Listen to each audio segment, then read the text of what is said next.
Hello बच्चों, physics welcome point में आप सभी लोगों का स्वागत है। बच्चों, कल की क्लास में हमने पढ़ा क्या था, डायमेंशन के बारे में पढ़ा था। डायमेंशन कैसे निकाली जाती है ना, उसके बारे में हमने सीखा था। आज हम डायमेंशन के कुछ आगे प्रोसेस में बढ़ेंगे। नाम है उसका एप्लीकेशन ऑफ डायमेंशन, या इसको कहीं कहीं बोलते हैं यूज़ ऑफ डायमेंशन। डायमेंशन का यूज़ कहाँ पे होता है या इसकी एप्लीकेशन कहाँ पे है, इसको हम सीखेंगे। डायमेंशन यूज़ कहाँ पे होता है? डायमेंशन का यूज़ हम 3 जगह करते हैं। पहला, to check the correctness of the physical relation. कोई भी फिजिकल रिलेशन है वो सही है कि गलत है, उसकी जांच करने में इसका इस्तेमाल करते हैं। दूसरा क्या है, to convert the system of one unit to the system of another unit. यानी कोई एक सिस्टम है, सिस्टम जैसे पीजे सिस्टम है, एम्पियर सिस्टम है, एसपीएस सिस्टम है, तो किसी एक सिस्टम के यूनिट से दूसरे सिस्टम के यूनिट में हम कन्वर्ट कर सकते हैं। तो कन्वर्जन का सहारा लेने के लिए हम डायमेंशन का यूज करते हैं। कन्वर्जन को निकालने के लिए, कन्वर्जन को फाइंड आउट करने के लिए हम डायमेंशन का सहारा लेते हैं। तीसरा, to stabilise the relation among the various physical quantities. बहुत सारे फिजिकल क्वांटिटी दिया हुआ है, जैसे फोर्स है, मास है, एक्सेलरेशन है। इन दोनों में, तीनों में रिलेशन क्या है, ये रिलेशन को निकालने के लिए हम क्या करते हैं, डायमेंशन का इस्तेमाल करते हैं। बच्चों, हम बारी बारी से एक एक एप्लीकेशन को पढ़ते जाएंगे, ठीक है। पहला क्या है, to check the correctness of physical relation. हम पहला क्या पढ़ेंगे, to check the correctness of physical relation. To check the correctness of physical relation.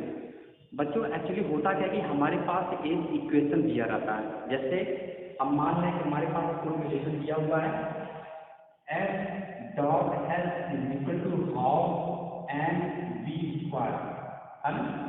ये हमारे पास इक्वेशन दिया हुआ है, ये क्वेश्चन है।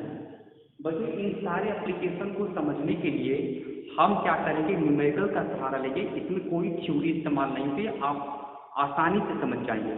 हमारे पास ये रिलेशन दिया हुआ है, क्वेश्चन हमारा है F dot S is equal to half M V square. हमको ये चेक करना है कि ये ट्रू है कि फॉल्स है, ये रिलेशन आपस में बराबर है कि नहीं है, इनको हमको चेक करना है।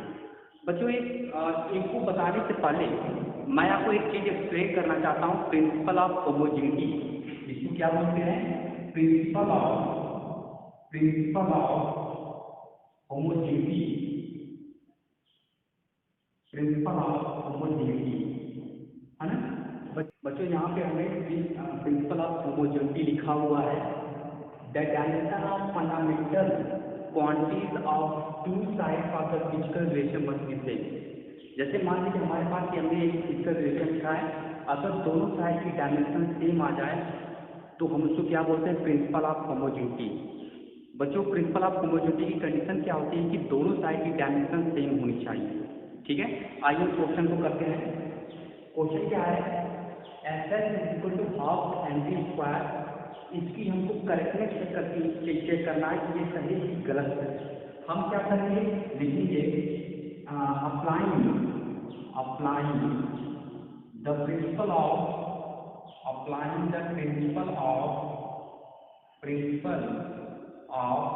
होमोजेनिटी, ठीक है।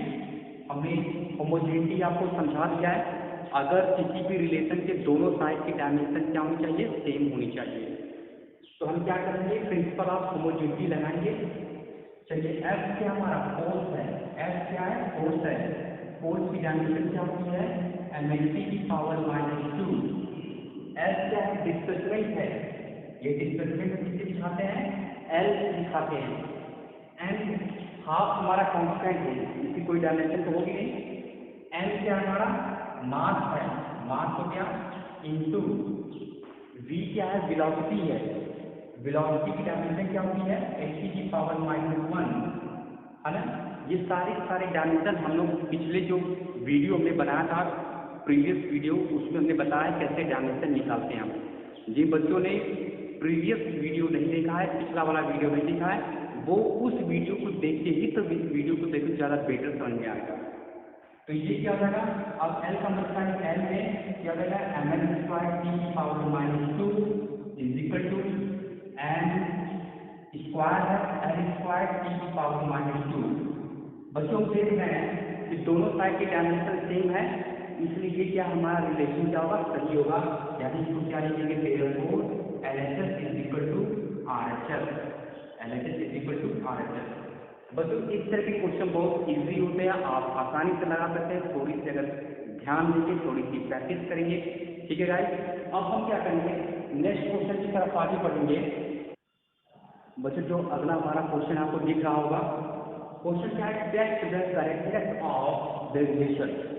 Test the correctness of the relation. Relation कौन सा है, mgh equal to half mg square. अब इसको सॉल्व कैसे करेंगे बच्चों, गाइस इसको सॉल्व करेंगे हम प्रिंसिपल ऑफ होमोजेनिटी अप्लाई करेंगे, लिखेंगे अप्लाइंग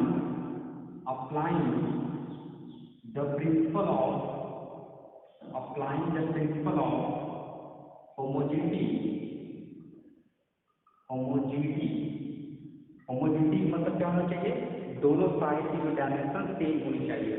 क्या है बच्चों, यहाँ पे m क्या है, मास है, m क्या है, मास है, तो मास की डायमेंशन m। g क्या है, एक्सीलरेशन ड्यू टू ग्रेविटी है, इसकी डायमेंशन lt की पावर -2, ये हो जाएगा गाइस। फिर उसके बाद h क्या है, हाइट है, हाइट हम l से भी दिखाएंगे। ये तो LHS का हो गया। अब हम RHS का निकालेंगे। RHS का ये क्या है, m, ये m हो जाएगा। v क्या है, वेलोसिटी है, इसकी डायमेंशन lt की पावर -1 है ना, lt की पावर -1। अब सबको मल्टीप्लाई करना है, मल्टीप्लाई करिए, m l स्क्वायर t की पावर -2, इधर क्या जाएगा, पावर टू का पावर को मल्टीप्लाई, यानी m l स्क्वायर t की पावर -2 है ना। इसका मतलब गाइस क्या हो गया, LHS is equal to RHS, यानी ये रिलेशन हमारा क्या हो जाएगा, सही है। इसका मतलब ये जो रिलेशन दिया हुआ है, ये रिलेशन हमारा क्या है, सही है। आई होप आप इस चीज को, इस टाइप के जो क्वेश्चन को आप अच्छी तरह सॉल्व कर सकते हैं। अब हम आगे बढ़ेंगे नेक्स्ट टाइप के क्वेश्चन की तरफ।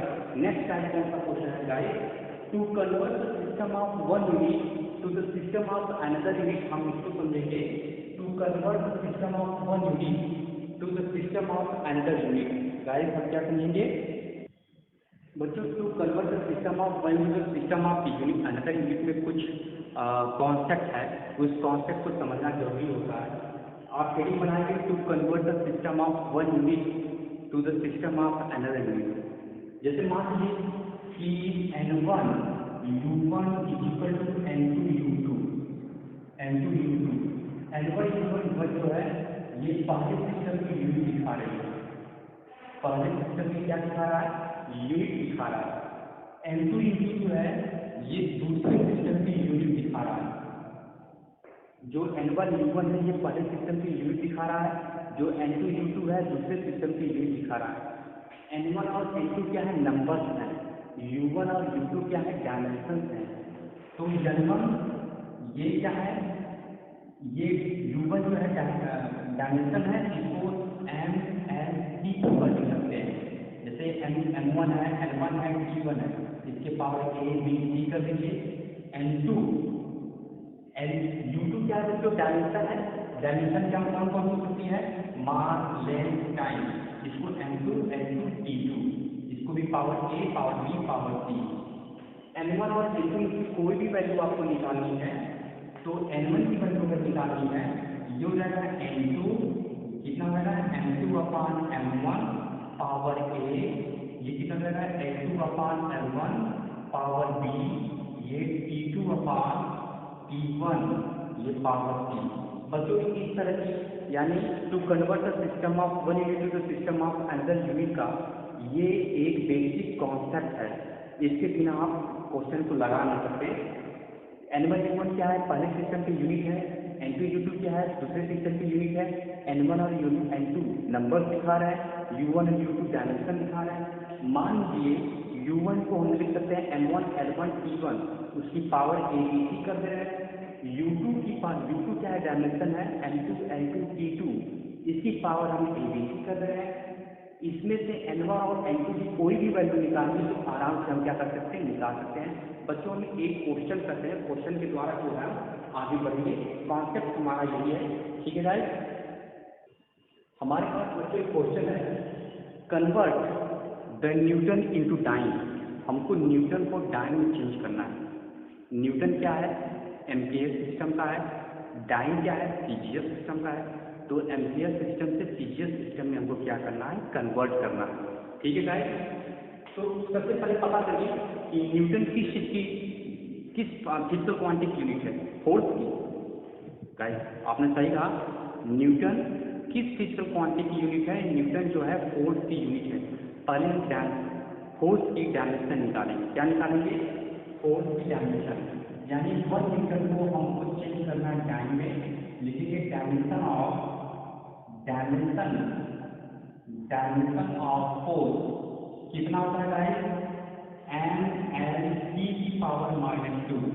जो फोर्स की डायमेंशन होती है कितना होता है? mLT की पावर -2। ठीक है, अब हम क्या करेंगे?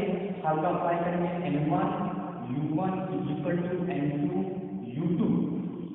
n1 u1 = n2 u2 हमने आपको फार्मूला बताया था। n1 क्या है? 1 मीटर। n1 की वैल्यू कितनी है? 1। u1 क्या है? डायमेंशन है। अगर u1 है m1 l1 t1, ये कितना हो जाएगा? m1 l1 t1 की पावर यहाँ पे a, पावर यहाँ पे b, यहाँ पे पावर -2c हमने आपको बताया था। कितना होता है? पावर a, पावर b और क्या रहेगा? Power c। ठीक है guys, power a, power b, आप पावर नहीं तो ठीक रहेगा। पावर a, पावर b, ये क्या है? m1 l1 t1। ठीक है, इज इक्वल टू किसके बराबर होगा? n2। n2 तुमको पता नहीं है। अब u2 है, u2 क्या है? डायमेंशन है। u2 क्या है? डायमेंशन है, यानी mLT को क्या लिख सकते हैं? n2 l2 t2 की पावर -2 लिख सकते हैं। अब n2 की वैल्यू हमको निकालनी है। n2 की वैल्यू निकालनी कितना हो जाएगा? ये m1/m2 ये हो जाएगा, ये कितना होगा? l1/m2 और ये कितना होगा? t1/t2, है ना। m1 l1 जो है, m1 हमारा एम्पियर में, ये कितने हैं? m1 l1 t1 हमारा एम्पियर में, क्योंकि न्यूटन हमारा कितने हैं? एम्पियर में। m1 मास है, तो मास की यूनिट एम्पियर पर देखिए कितनी होती है? किलोग्राम होती है। m1 हमारा कितने है? किलोग्राम में। m2 हमारा कितने है? ग्राम में, ये ग्राम हो जाएगा। L1 क्या दिखा रहा है बच्चों? लेंथ दिखा रहा है। L क्या दिखा रहा है? लेंथ। तो लेंथ की यूनिट एसआई सिस्टम में क्या होती है? मीटर होती है। क्या होता है बच्चों? मीटर। और सीजीएस सिस्टम में कितना होता है? ये सेंटीमीटर होता है। सेंटीमीटर। और टाइम एम्पियर सिस्टम में कितना होता है? सेकेंड होता है। और सीजीएस सिस्टम में भी क्या होता है? सेकेंड होता है। ये पावर -2, ये पावर कितना था? -2। अब हमको किसमें चेंज करना है? हमको एम्पियर सिस्टम से सीजीएस सिस्टम में कन्वर्ट करना है, क्योंकि न्यूटन को डाइन में चेंज करना है। न्यूटन क्या है? एम्पियर में है, और डाइन क्या? सीजीएस में। तो न्यूटन को डाइन में, यानी एम्पियर को सीजीएस में चेंज करना है। तो किलोग्राम, मीटर और सेकेंड ये सब एम्पियर सिस्टम में है। ग्राम, सेंटीमीटर, सेकेंड ये सब सीजीएस सिस्टम में है। चलिए चेंज करिए। 1 किलोग्राम में कितना ग्राम? 1000 ग्राम।